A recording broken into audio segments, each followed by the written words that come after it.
Hi everyone, my name is Mark Kelly. I'm a junior doctor training in Oxford, currently in my general medical rotations, but with a special interest in neurology and Parkinson's.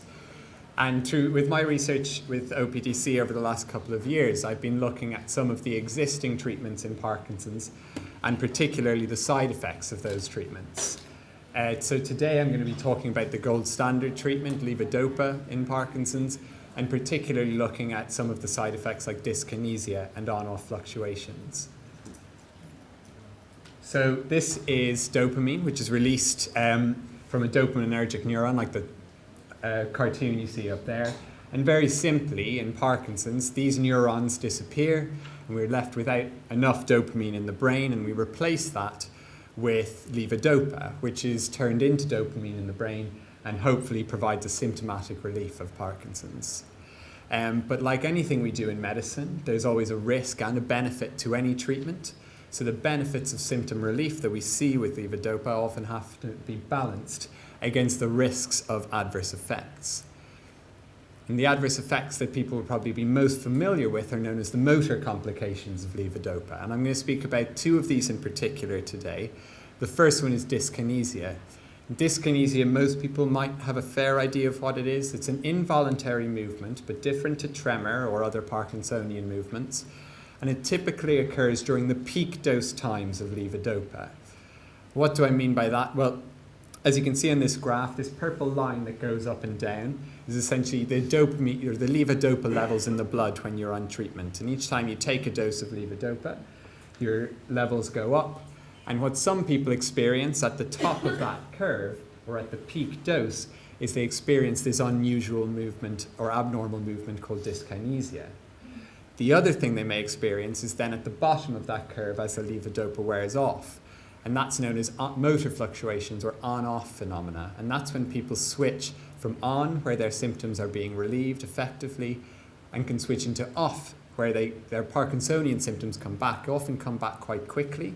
And that can be very distressing.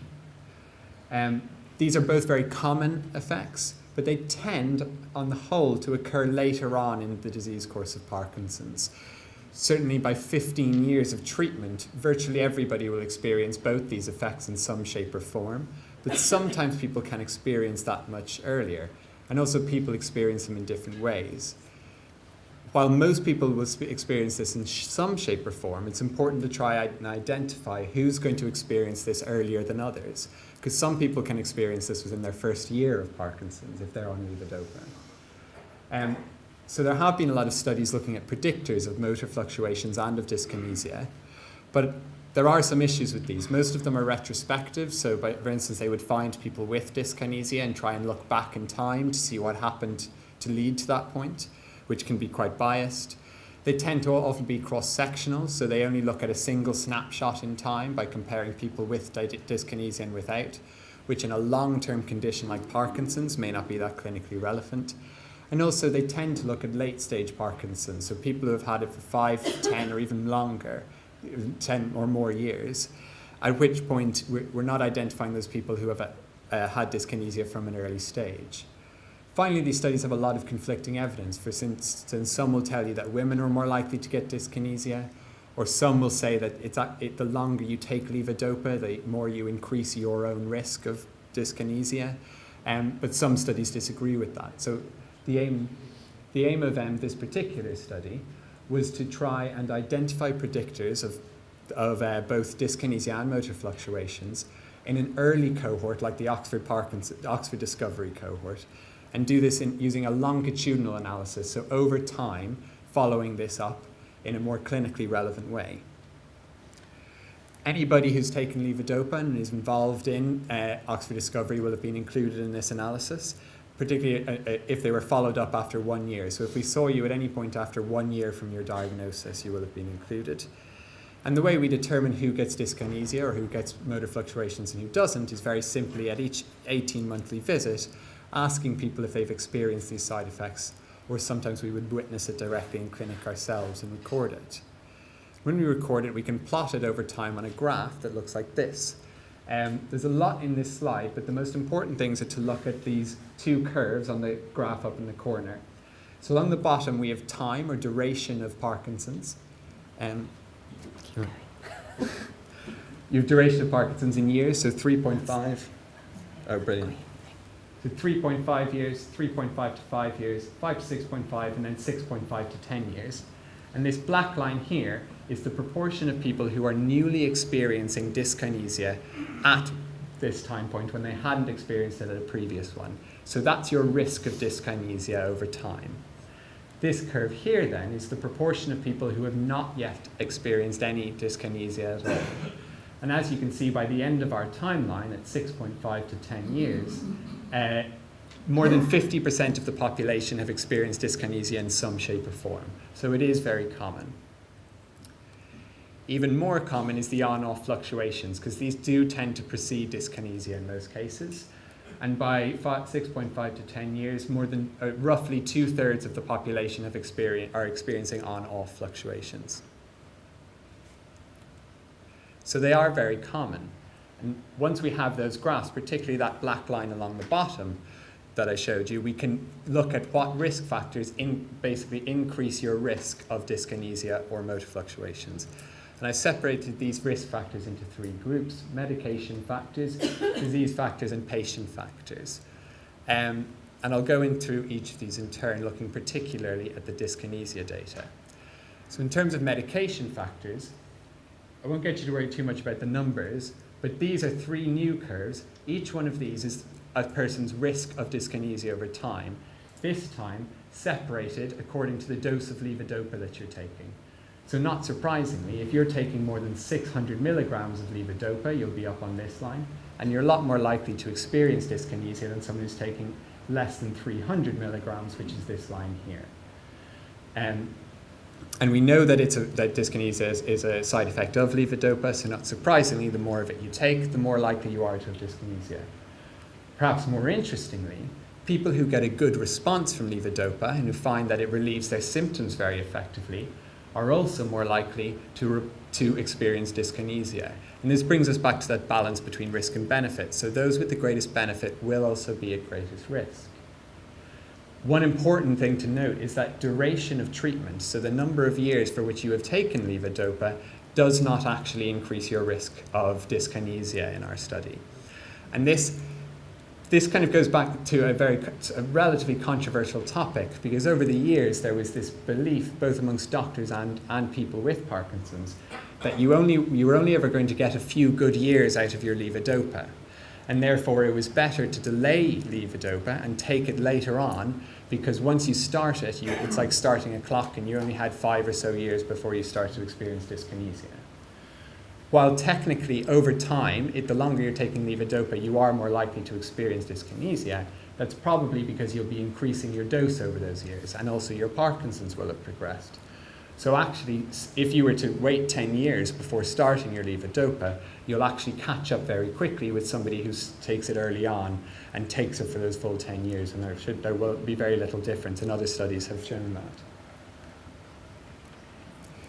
It's not just down to the medication. There are factors within Parkinson's itself that influence risk, particularly motor and non-motor features that I've looked at. So one of the questionnaires we use is the MDS-UPDRS2, and on this people rate how severe their Parkinson's motor symptoms are on a scale, and the higher you rate yourself on that scale, the more likely you are to experience dyskinesia. It was thought by some studies that people with tremor-dominant Parkinson's are more likely to experience dyskinesia, but when we account for other factors in what's known as the multivariable analysis, that was no longer the case. Interestingly, because it's long been known that the more severe your motor symptoms are, the more likely you are to have dyskinesia. Interestingly, something that we looked at in this study was the severity of non-motor symptoms, because Parkinson's is not a purely motor disorder, and also it affects things like mood, sleep, blood pressure, and a range of other things, which are all amalgamated into one survey or a questionnaire known as the MDS-UPDRS1. And the higher you rate your non-motor symptoms on that scale, you are far more likely to experience dyskinesia. And this was actually a more effective measure than measuring motor symptoms, possibly because those ones are being masked by the levodopa that people are on, whereas non-motor symptoms are not as well treated by levodopa. Finally, there are factors within patients that seem to put them at greater risk of dyskinesia. And the biggest one is probably the age at symptom onset. So the younger you are when you get Parkinson's, the more likely you are to experience these side effects. And that's not just because you're going to have Parkinson's for a longer period of your lifetime. Those people do tend to experience it quite early on.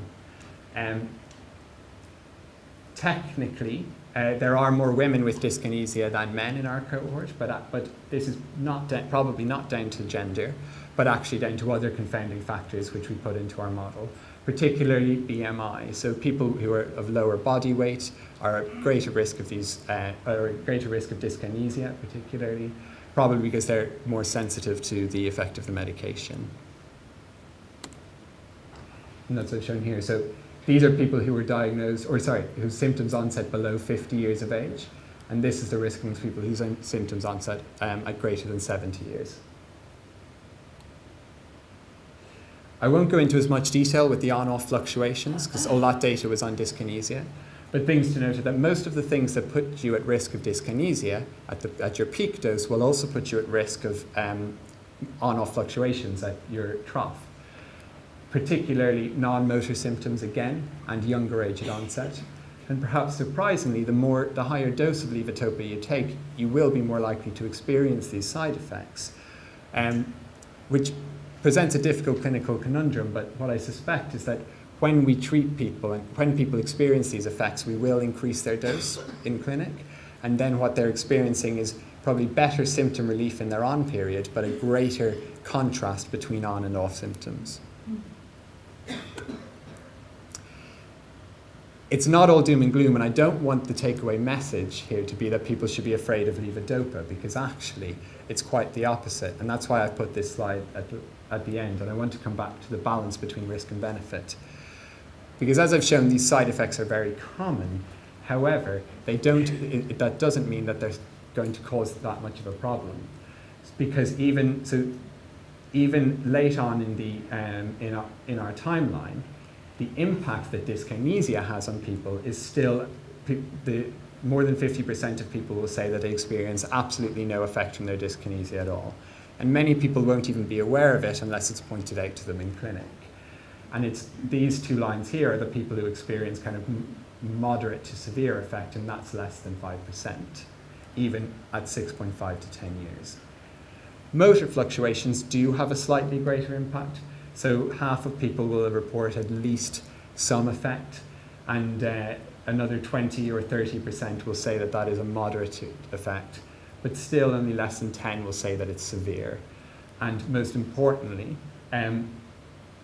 those people will, even at the end of our timeline, 75% of people will say that they spend less than a quarter of their working day or waking day with these side effects. So even though they are common, they don't always have a great impact, particularly early on in Parkinson's.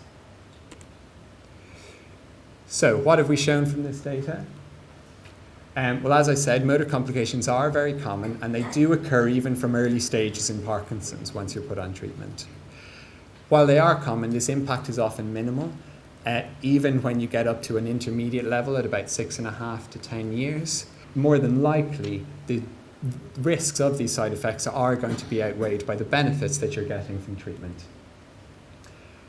We're very lucky with the Oxford Parkinson's Disease Centre in that we have a huge number of patients, and we followed them up over a long time period. And this longitudinal data is really clinically important in a long-term condition like Parkinson's. And the predictors that we have found are that higher medication dose and good medication response increase your risk of both dyskinesia and motor fluctuations. The severity of motor and non-motor symptoms play a role, and younger age at onset and in the case of dyskinesia, lower BMI both increase risk of these complications. Finally, work that we'd like to do, or other studies may like to do in the future, would be to look at the role of different treatment regimes. So some treatment regimes are kind of longer acting, are thought to maybe reduce on-off effects, but we haven't been able to test that yet in an early cohort like ours. And I would like to investigate further this role of non-motor disease predictors, which is quite a novel finding in this area. these are some of the people I like to think, but particularly I'd like to thank everybody in the room and anyone who's involved in the study without whom any of this would be possible. Thank you.